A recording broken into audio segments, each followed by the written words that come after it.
And tēnā koutou katoa. Welcome. You're with the Political Pulse on Arrow FM here in Masterton. And what an interesting time it has been for politics in Aotearoa, New Zealand. What do we know, having been observing politics? We know, firstly, if you want to know whether the leader of the opposition is joking, watch her eyebrows. That's the advice from the leader of the opposition. If she's joking, her eyebrows will move. And that was revealed this week when she, in a speech, indicated that when she was Minister of Corrections, no one escaped from any institution under her responsibility. And when she was questioned on that, she said, of course she was joking. Anyone who was there would have known that she was joking if they'd simply looked at her eyebrows. So, you've been told eyebrow watching is now a staple part of political communication in Aotearoa, New Zealand. And what else have we learnt this week? Well, we've had polls, political polls, and one poll that came out has been characterised variously as a rogue poll, as a poll that indicates a broad trend that's going on. Professor Richard Shaw, who joined us here last week, is suggesting that we may be seeing a tectonic shift in politics, with a move much more towards the centre-left in politics. But we'll just have to wait and see about that. It's a long way out from the election. A lot can happen, as we know. An awful lot has happened in the last couple of weeks. What we do know, for those of you who were listening last week, is that we haven't, since we adopted the mixed member proportional or MMP system in Aotearoa, New Zealand, and used it for the first time in 1996, we've yet to have a single party majority government. And that's what we used to have under our old first past the post system.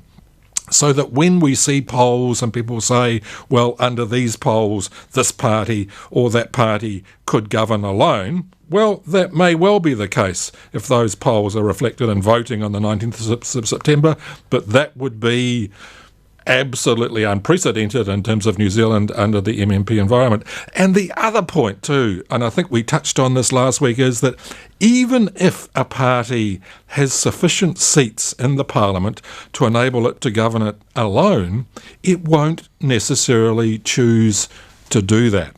It may well be that a government, say, has 70 seats in the parliament of 120 and says, well, we have a majority, but nonetheless may choose to go into coalition with another party or have some other kind of support agreement with another party in the parliament. And my pick is that whatever happens, whether we have a party that can govern alone after the 19th of September or not, we will have multi-party government in this country going forward. So, an awful lot there to reflect on as we go forward. Today, not necessarily focusing on an issue that's germane to the election, but we are focusing on an issue that's been getting quite a bit of airplay recently, and that issue is the one of casual racism. The Human Rights Commission has recently launched a campaign which features one of our national icons, Taika Waititi, talking about casual racism, and as only Taika could do it. And we're also seeing other people now starting to initiate a conversation about what's the nature of casual racism in Aotearoa, New Zealand. So today, after we've had a bit of New Zealand music again, and music that's kind of on that theme of what kind of country are we, we're going to be talking with distinguished Professor Paul Spoonley from Massey University, and we're going to be discussing that whole issue of casual racism. But in the meantime, let's have some music. And for those of you who have got access to the pictures, radio with pictures. And again, this is New Zealand music, and it's a New Zealand musician, composer, who I think almost enjoys iconic status. I've had the pleasure of seeing him live on a number of occasions. His name is Dave Dobbin. I like Dave Dobbin for a lot of different reasons, but one of the reasons why I like Dave Dobbin is that he's motivated by a very strong moral compass. So this is Dave Dobbin, and this is Dave Dobbin on really Aotearoa New Zealand as a multicultural society.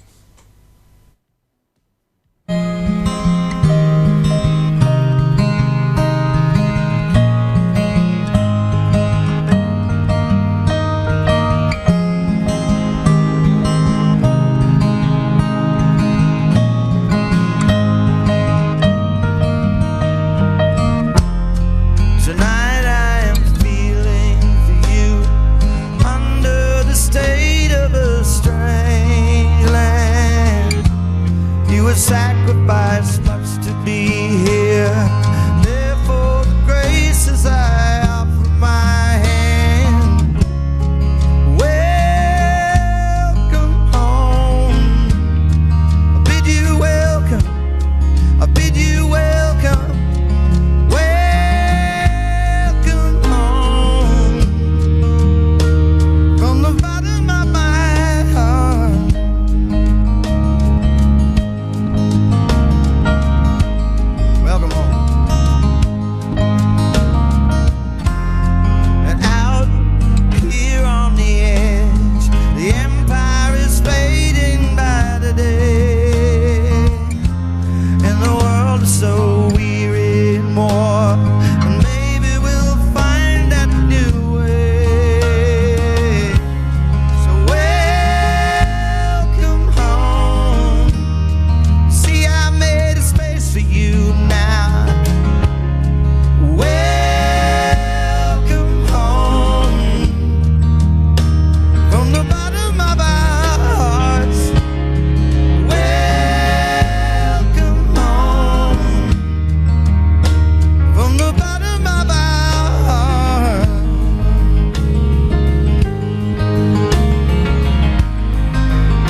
There's a cloud full into these eyes, just playing chase with the sun. And it's black and it's white and it's wild, all the colors are one. So welcome home. Bid you welcome, I bid you welcome. Welcome home. You see, I made a space for you now. Welcome home. From the bottom of our hearts. From the bottom of our hearts.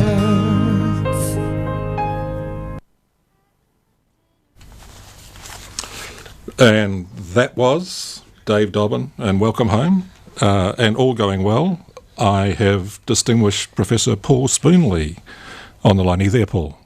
Yes, I am, Chris. Great to talk to you. Great to talk to you, and thanks so much, Paul, for taking the time to join us today. We use Wix Video to... Not a problem. I am looking forward to it. Okay.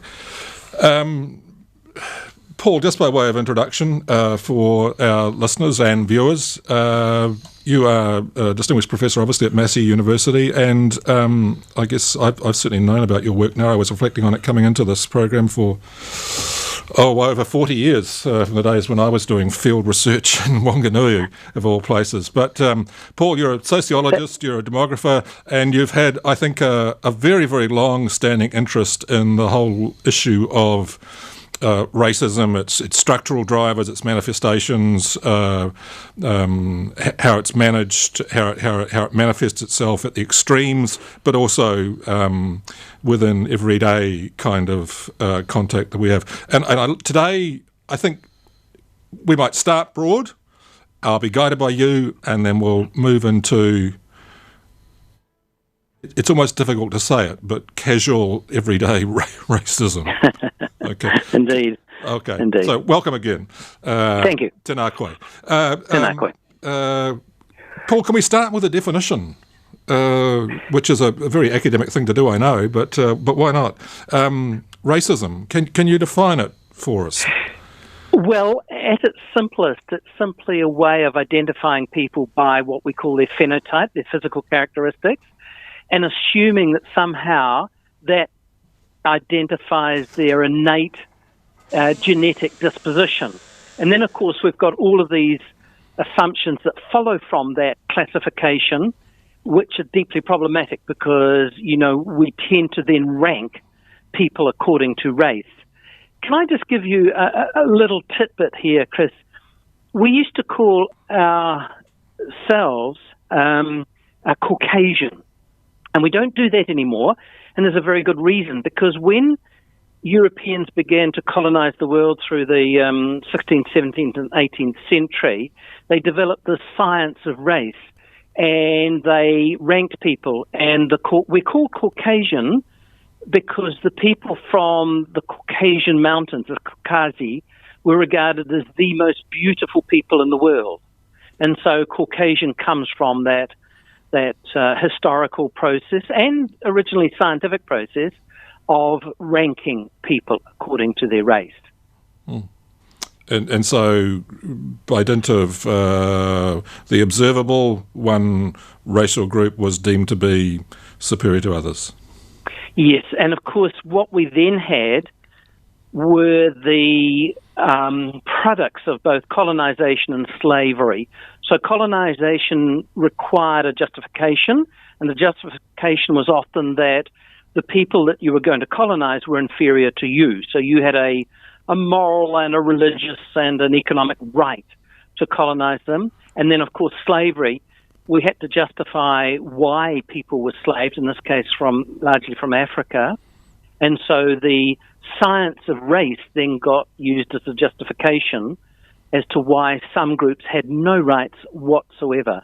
So it got bedded into our economic system. Right, and we see that in the case of Aotearoa, New Zealand. We see it even more clearly, I guess, in Australia with the notion of terra nullius, the land being owned by no one. Yeah. And of course we have the extremes that we see, in the contemporary world and also back in Europe in the 1930s. Yes, it's interesting, isn't it? I mean, I'm sure you'll get to Black Lives Matter, Chris, but yes. We're still relitigating all of this. We're still exploring it and contesting it and discussing it, and sometimes protesting quite violently about it. So it's not something that suddenly disappeared or gone away. It's still there. Yeah, I mean, I guess it begs the question, Paul, I mean, are we better than we once were, or is this thing that we define as racism, is it just manifesting, is it like a hydra, so it's just going to pop up in all sorts of different places, and it will take on different manifestations? I mean, in the long run, sure, we don't have overt slavery, we don't have the sort of vestiges of colonialism saying that we need to sort of civilize the savages, so to speak, but does it make any sense to use better, worse, improving, getting worse at all when it comes to these things?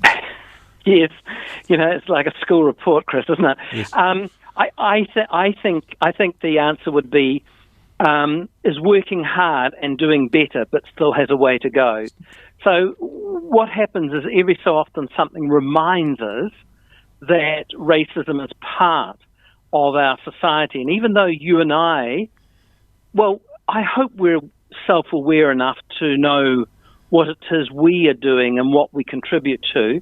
But the Floyd killing, or the 15th of March 2019 in Christchurch, yes, and the killing at the mosques, brings us up quite sharply to tell us, well, even though we thought we were doing a lot better, we shouldn't be complacent. And so I wrote about the mosque shootings, about being the end of our innocence, that it really was something of a wake-up call to really investigate and interrogate our systems and our beliefs yet again. But I think, to go to your question, I think there has been a long process in countries like New Zealand of broadly what we might call decolonisation, of trying to identify those beliefs and structures that continued the sort of racial inequality and to address it. And it's never going to end. I think it's something that will continue for a long time yet. Mm. In the New Zealand context, well, I mean, we sometimes make a distinction, I think, and I defer to you on this, between sort of institutional racism and then the personal relation manifestations of it. Clearly what we used to refer to as the gaps that need to be closed still exist. Yes, they do. Yes, they do. And they're there and they're real, whether it's prison musters or rates of child mortality, or whether it's longevity. I mean, the demographics suggest that's the case. So,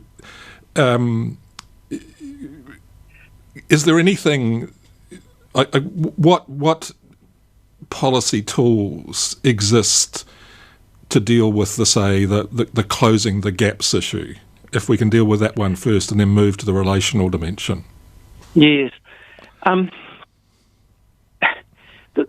Can I go to where you started this question, which was institutional racism? Sure. It was something that was coined in the late 1960s out of the Black Civil Rights Movement in the United States. And within 2 years, it had arrived in New Zealand. And the first group really to use it here were Ngā Tamatoa, a group of Māori activists.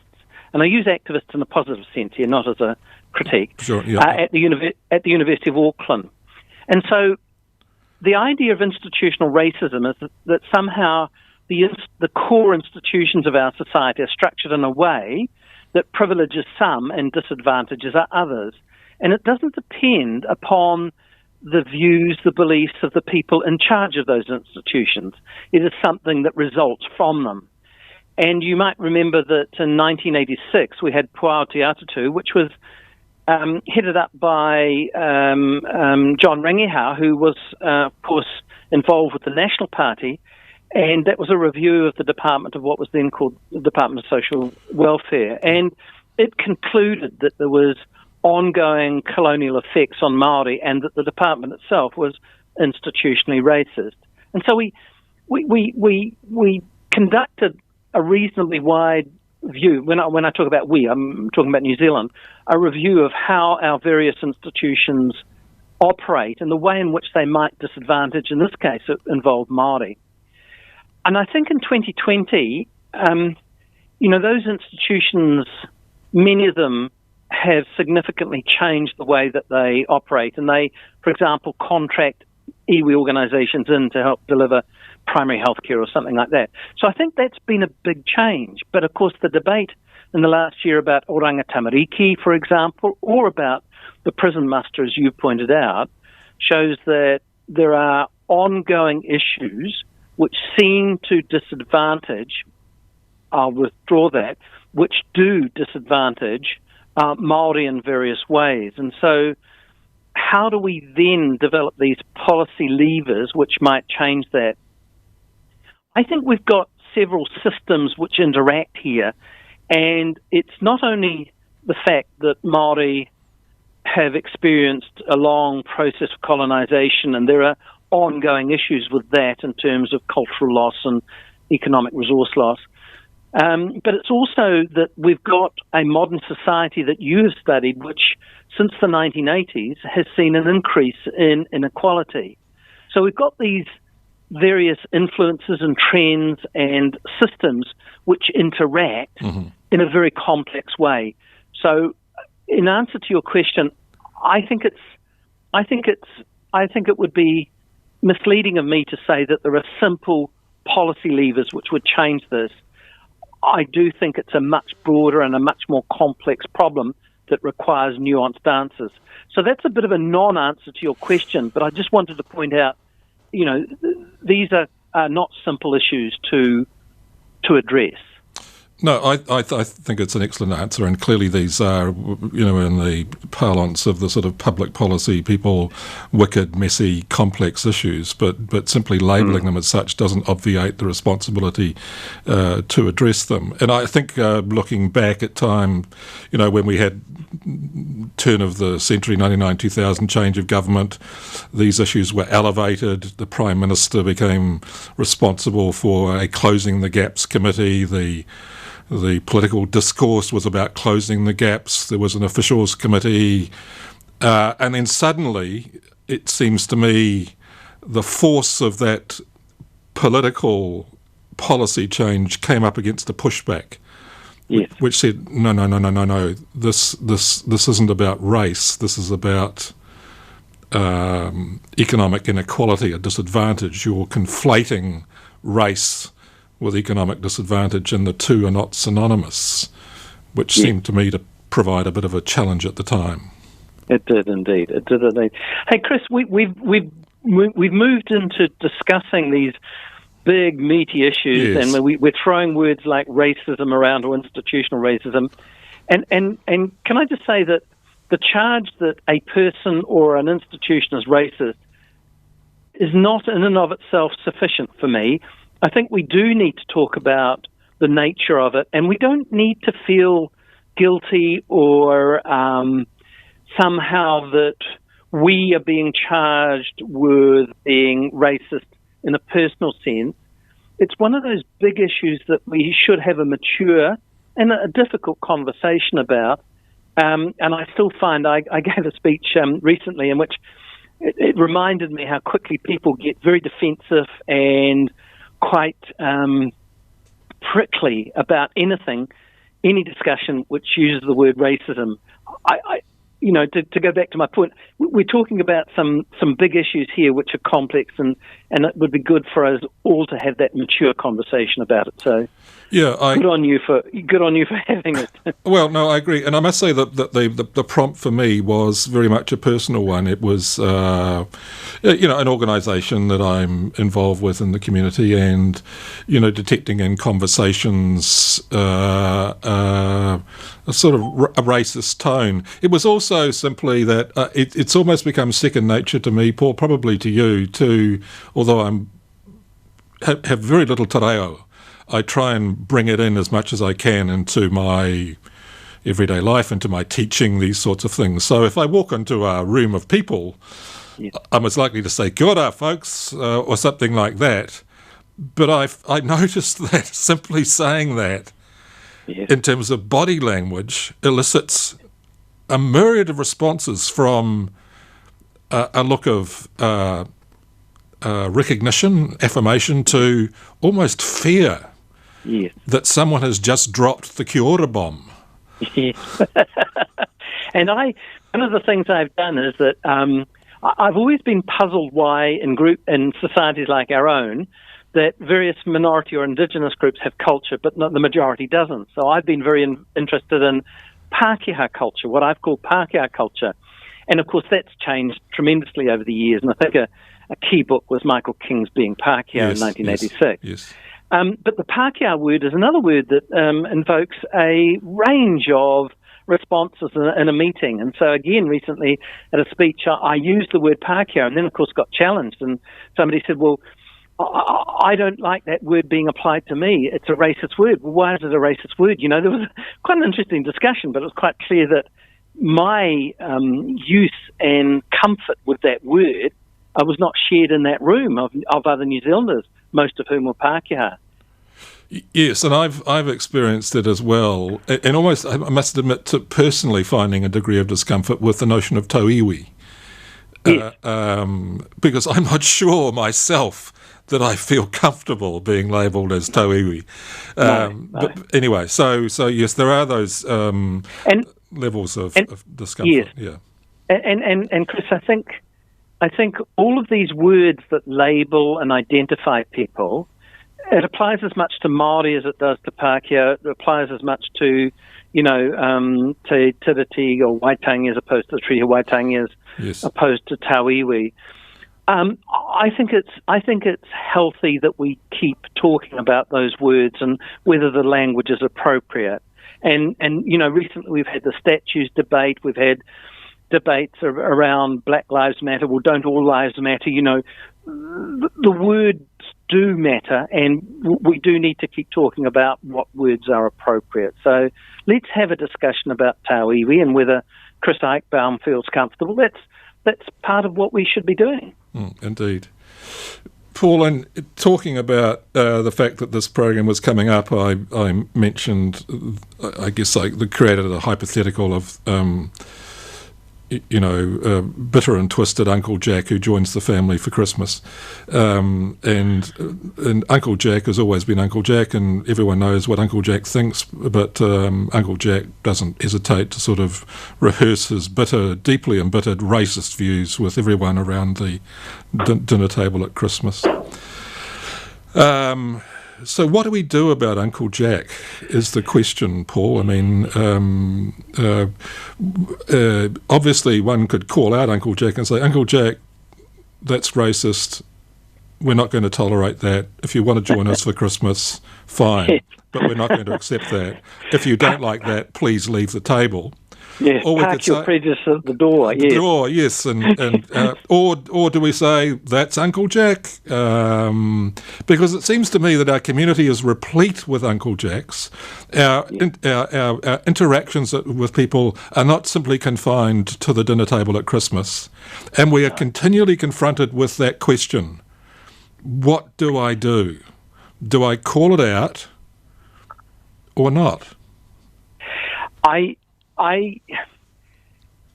Look, the debate about Black Lives Matter and the statues has raised for me the question of who should be doing what.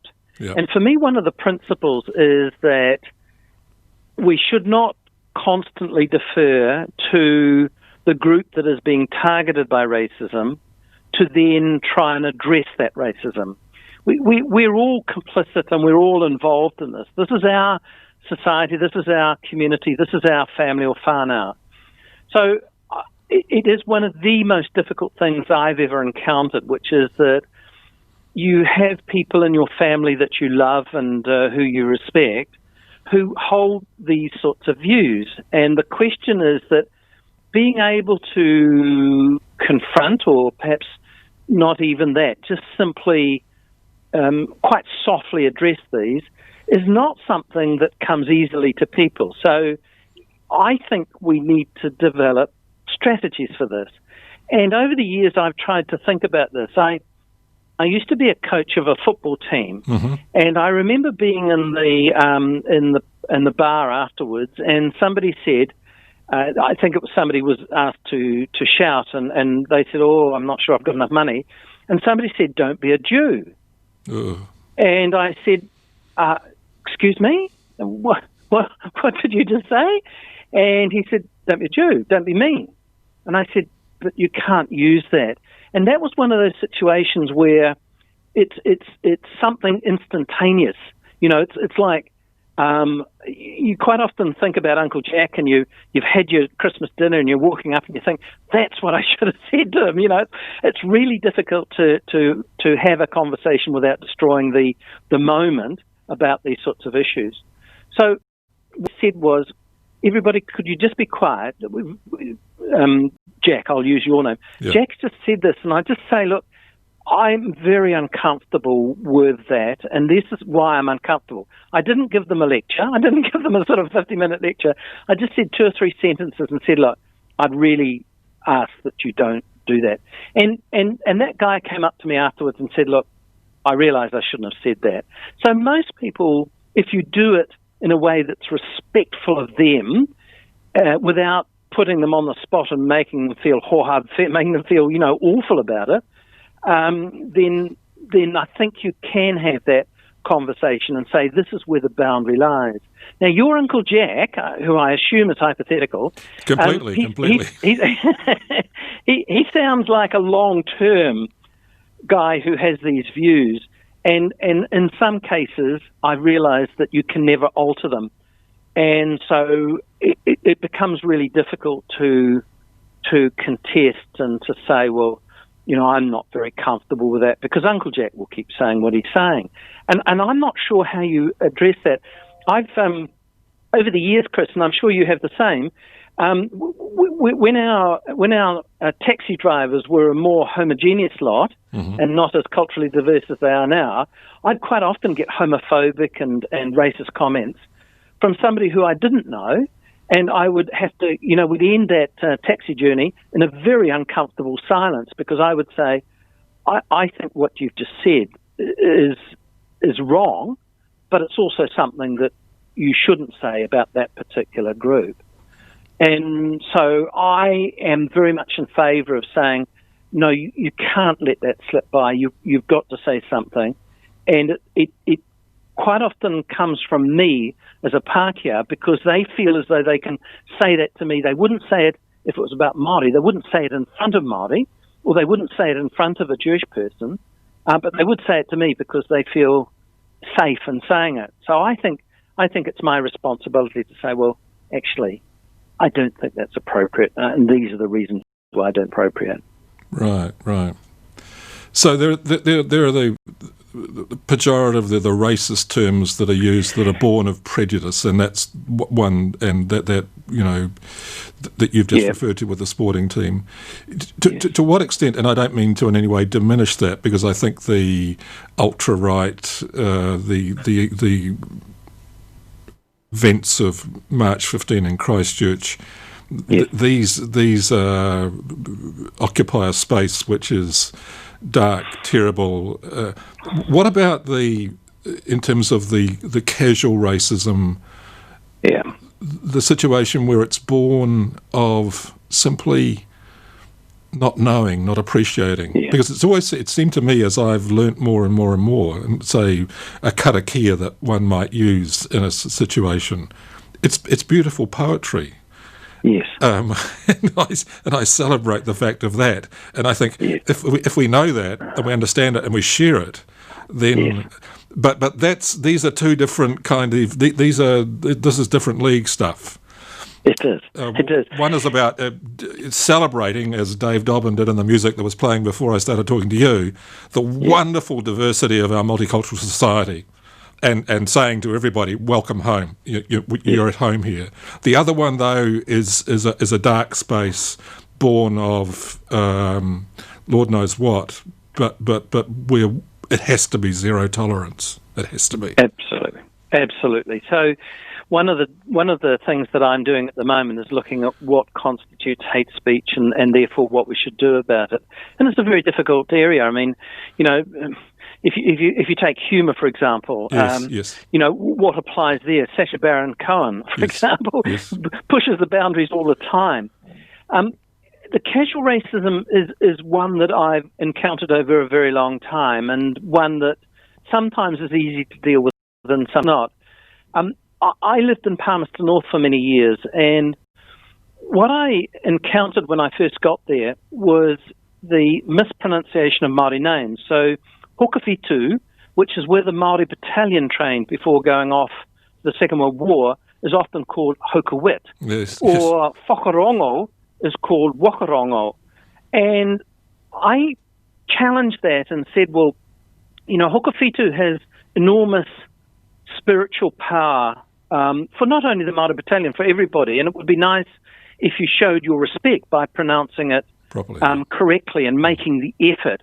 And I think this applies to people's names as well, the mispronunciation of names. I mean, you and I both share a surname, which I have to spell out practically every time I give somebody my name for the first time, and quite often it will get misspelled, and I'm sure yours gets mispronounced. Indeed. So I if I'm corrected about the pronunciation of your surname, then I think it is respectful of you if I then try to pronounce it correctly. And so when I encountered these mispronunciation in Palmerston North, I'd quite often get you're not from here, or this is how we've always pronounced it, or, you're being too PC. Well, no, I'm not. I mean, you wouldn't, as a Pākehā living in Palmerston North, you wouldn't allow your church or, something that's important to you to be mispronounced in some way. So let's be equitable about this. So I think the casual racism is something that I think comes through greater awareness, that you can begin to reduce it.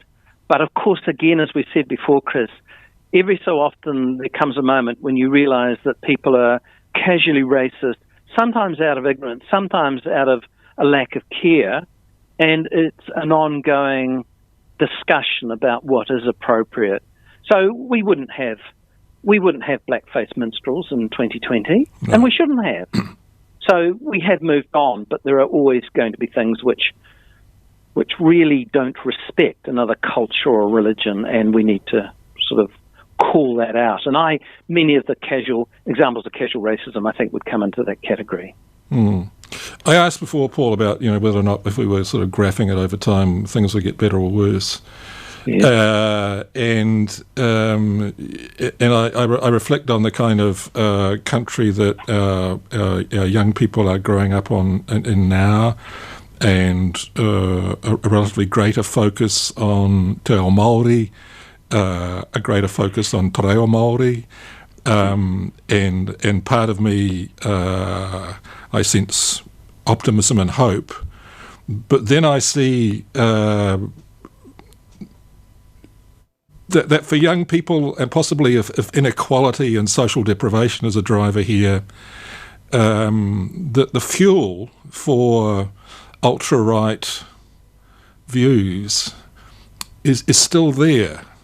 Yeah. And so, I mean, on the one hand, maybe there are grounds for confidence, but on the end, there are also the seeds of that other dark space we talk about. Yes, and I'm an optimist, Chris. I mean, I've been doing this for 40 years, I think you said, and I see all sorts of changes that are occurring, and you've mentioned the way in which we now give much greater respect in pronunciation and use of te reo Māori. And I think that's fantastic. It's part of what marks us as being New Zealand and Aotearoa in the 21st century. But then I'm also involved in looking at hate speech at the moment. And what you've got to realise, is perhaps you do or don't, is that there's been a huge escalation since about 2015 and 16. And what's happened is the online world has allowed these keyboard warriors to express their hate in new ways, yes, and to influence others in terms of that hate.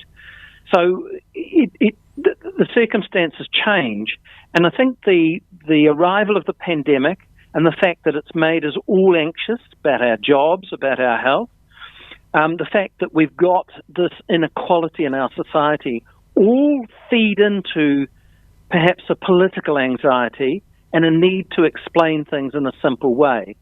So I don't know whether you saw the Prime Minister's response to the Jamie Lee Ross part, the new party there, and about the explanation for COVID-19, which has been described. Yes.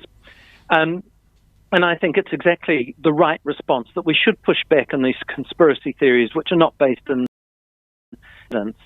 But what I would point out is that right around the world, there's been this, as we've seen greater inequality and the pandemic, there's been this growth in conspiracy theories, which often have a racist element to them.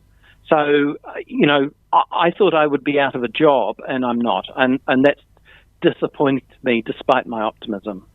Mm-hmm. Indeed. So, looking forward, Paul, 10 years, 20 years since, you're an optimist. Yes. What are going to be, do you think, the most significant drivers of change? I mean, if you look, say, let's go back to that kind of that Wellington policy community.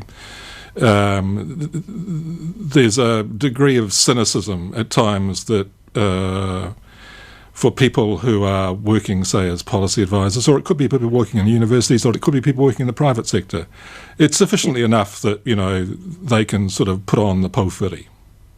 Yes. Okay, put on the pōwhiri. Oh, we've done it. We've discharged our responsibility. How do we shift the dial in a way that allows people to embrace the dial shifting? Yeah. That means we get past the sort of put on a pōwhiri. Yes. And I think there is a level of tokenism, and I don't think in 2020 Māori communities or any of the other religious and ethnic minority communities would feel satisfied. So I think there's quite an immediate response which says, well, you've done that, but that's not nearly enough because you haven't really embraced the point that we're trying to make about how your institution operates. I'm a diversity judge for the Diversity Awards, and I'm doing, and right in the middle of visiting various organisations around New Zealand, and I think there are some excellent examples of how institutions and organisations, both government and non-government, have responded.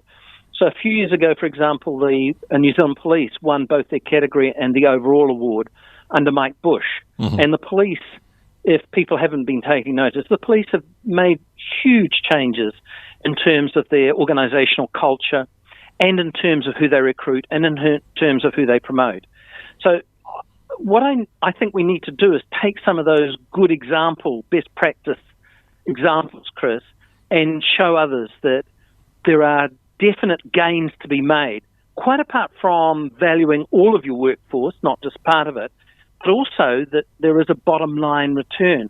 We've just done research which shows that diversity, inclusion, makes companies more economically successful. Not by a huge margin, but by a margin. Mm-hmm.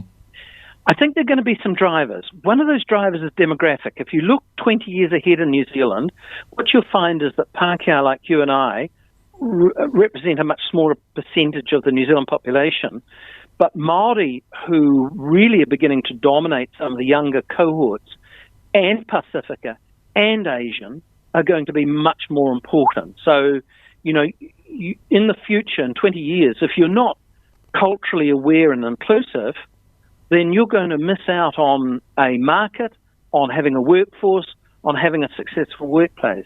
So that's one driver. I think the second is going to be what we've seen in countries like the US, where that combination of institutional racism, in this case police brutality, combined with economic marginalisation of various communities, just gives you social unrest and civil disobedience and the destruction of property, which no society, all societies should try and be inclusive and to reduce that possibility. And if you want to see the example of it not working, of inclusiveness not working, of inequality not being reduced, then all you need to do is look at the USA in 2020. So I think there are positive drivers, which is we should be doing because it's important for all of us. And then there are the negative drivers, which is that, well, if you allow this inequality to have a racial dimension to it, there will be repercussions. No, I think you make the point extremely well, and obviously, and I defer to you on this, but, when we start to sort of cut and dice and we look at the sort of demographics of inequality, it becomes very, very, very clear. And it's going to be a challenge, I think, in the next wee while, because we know that in terms of the economic effects of COVID, we are going to see some fairly nasty unemployment numbers, and we know if the unemployment number across the board, and this better than anyone, is 8% or 9%, we know that for Māori it's probably going to be 10 or 12, and we know that for some young Māori in certain regions of the country it may be 25, 30. So I think That's right. the challenges are very, very apparent when we start looking at that. But having said that, it's not simply about, sitting down with labour market data and slicing and dicing it.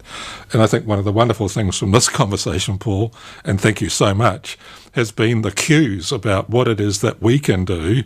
I mean, what someone would once refer to as the power of agency that we possess ourselves, whether it's you as that football coach picking up that comment afterwards, whether it's me, whether it's that taxi driver, whether it's crazy Uncle Jack. There are things we can do, and I think on the upside too, there are so many wonderful things that we can celebrate as well. Yes, indeed. Paul, thank you so much for giving of your time, and thank you also for not just analysing what's going on, but also in the way you've done that, giving a clear sense of what it means to model the kind of behaviour that's going to allow us to get to the point of celebration. So thank you so much. Thank you, Chris, and it's been a pleasure. Cheers. Cheers. Okay, so that was distinguished Professor Paul Spoonley from Massey University. That was a rather large canvas, and I'm not sure I was always putting the paint in the proper places, but I think we got there in the end. These are big, meaty, wicked, messy, complex issues. The idea of today's program was to have a look at that whole area of casual interpersonal racism and what's going on. There are a number of public information campaigns underway. You'll be seeing it on your TV screens. You'll be seeing other people talking about these issues. I guess from my point of view, no editorialising, good idea maybe just to not go and make a cup of tea when that comes on the TV, but have a look, have a listen, and ask yourself, what does that mean to me? Is there anything that I could be doing in that regard? So, have a great week. Be safe. And we'll be back again same time here on Aotearoa Radio FM. Mā te wā.